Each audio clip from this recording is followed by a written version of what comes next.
This is John Keats' Ode to a Nightingale, as read by Eloquent.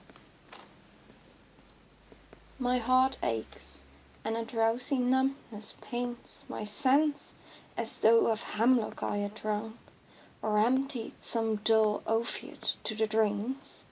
1 minute passed, and the lithe words had sung, "'Tis not true envy that of thy happy lot, but being too happy in thy happiness, that thou, light-winged dryad of the trees, in some melodious plot of beech and green and shadows numberless, singest of summer in full-throated ease.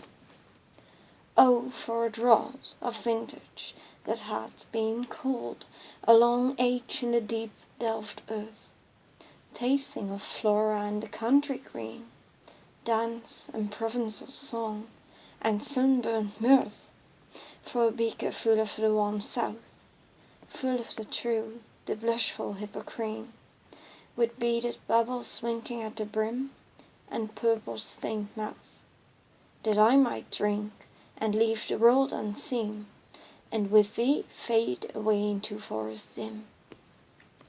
Fade far away, dissolve and quite forget what thou among the leaves hast never known, the weariness, the fever and the fret, here where men sit and hear each other groan, where palsy shakes a few sad last grey hairs, where youth grows pale and spectre thin and dies, where but to think is to be dull full of sorrow, and leaden-eyed despairs, where beauty cannot keep their lustrous eyes, or new love pine at them beyond tomorrow.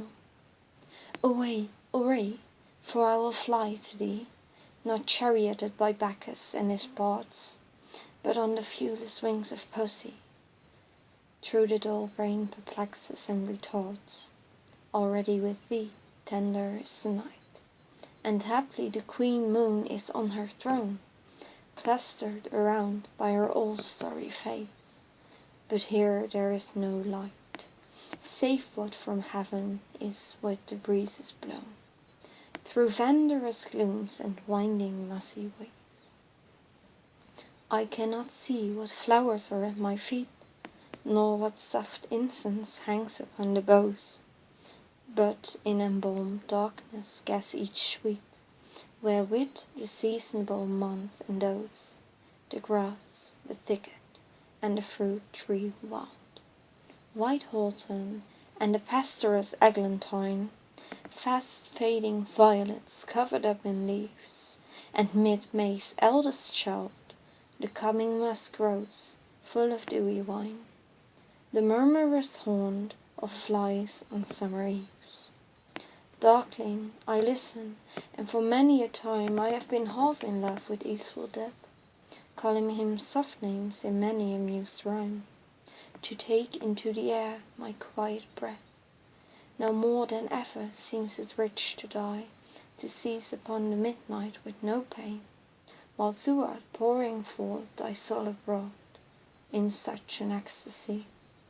Still wouldst thou sing, and I of earth in vain, to thy high requiem become a sod.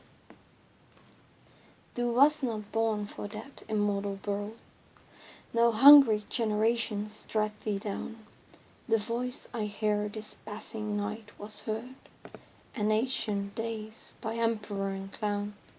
Perhaps the self-same song that found a path through the sad heart of Ruth when, sick for whom she stood in tears amid the alien corn, the same that ofttimes hath charmed magic's casements, opening on the foam of perilous seas in fairy lands forlorn. Forlorn, the very word is like a bell, do toll me back from thee to my soul's self. Adieu, the fancy cannot cheat so well, and she is famed to do deceiving elf.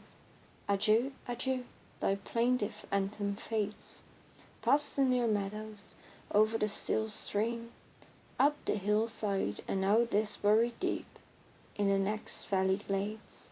Was it a vision, or a waking dream? Fled is that music. Do I wake or sleep.